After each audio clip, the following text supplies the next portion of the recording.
Welcome to People. I'm Micah Mater. Now, if you have little ones, February is a great time to visit the Griffin Museum of Science and Industry, where you can take advantage of their great Black History Month planning, and they do a lot of planning for Black History Month, I should say. Here to tell us all about it is Manny Juarez, Assistant Vice President of Creativity and Innovation Programs. How come I never heard of this? Well, it's there every year. So yeah, the programs start on Martin Luther King Day and they extend through April.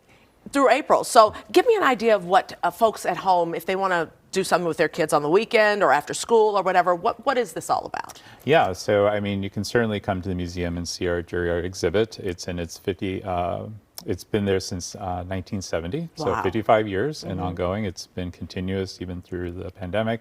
It's, again, one of our major program initiatives. So families can come and see terrific art by professional artists, and we also have a teen category from Chicagoland teenagers who submit work to be presented for the show. And you say that it goes from little ones all the way up to high school. Yeah, so within our education department, we have programming from pre-K all the way through high school. So obviously the teens are that high school segment of our programming. And then we have a program called Junior Science Cafes and Junior Art Cafes, where we bring in an artist or an engineer or a scientist to talk to groups of students who take a field trip to the museum, all supported through our Black Creativity program. And then they get to have a connection with a professional and learn a little bit more about STEAM and how that professional actually ended up where they are today. Tell me about the Bessie Coleman Curiosity Camp.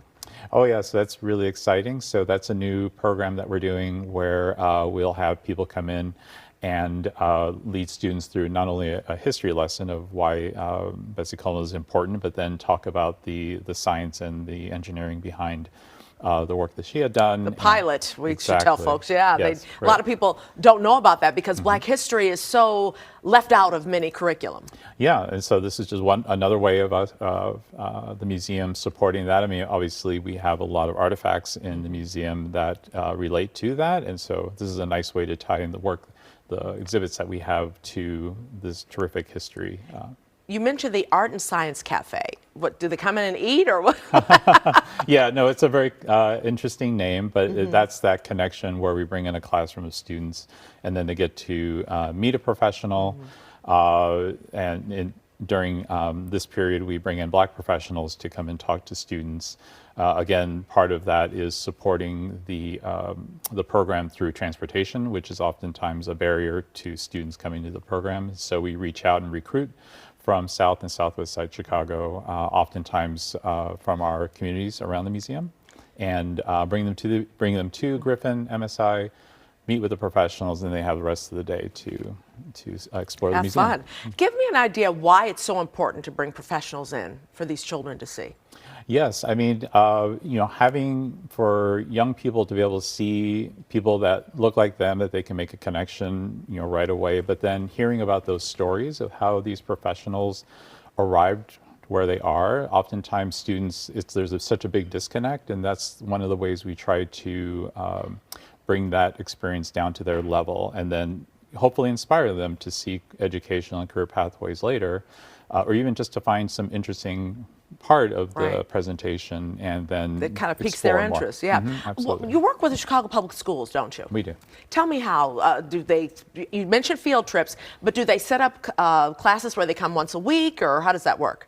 Well, the field trips are a big component of that. We also take programming out into the schools through our Learning Lab program, for example. So that makes sense. Yeah, so we will go into the school and bring a lesson to them. And not only that, but we also not only talk about the science or the engineering concepts, but then talk about career and career pathways.